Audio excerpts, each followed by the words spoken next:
Na ang gusto nyo lang mag-cellphone maghapon, mag-basketball maghapon, aalis, kakain, uwi, maaga na.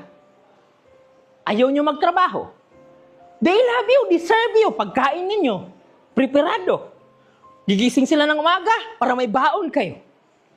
Pero ang hiling din ng parents ninyo para hindi kayo magkagulo is what? You must also serve them. Kaya walang kalayaan sa loob ng bahay ninyo. Bakit? Maybe isa sa dalawa ang wala. Yung love o yung service. But most of the time ang wala is what? Yung service. Gusto mo lang mahalin, gusto mo lang paglingkuran, pero ayaw na ayaw mong tumulong. Ang tanong ko, ito ang tanong ko, hotel ba ang bahay ninyo? Hotel ba ang bahay nyo?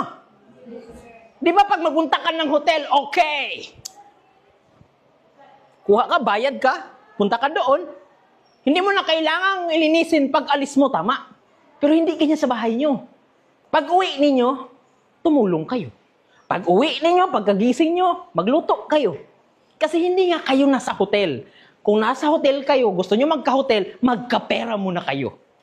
Kasi pag magkapera kayo, magkuha kayo ng katulong, bayaran ninyo. Pero pag wala pa kayong ibayad, please matuto kayong tumulong. Kasi hindi kayo prinsesa, hindi kayo prinsipe na walang trono.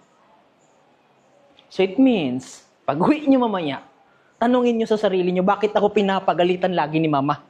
Maybe kulang ka saan? Sa service. Yes, you love them. Pero ang tanong, nagsaserve ka ba?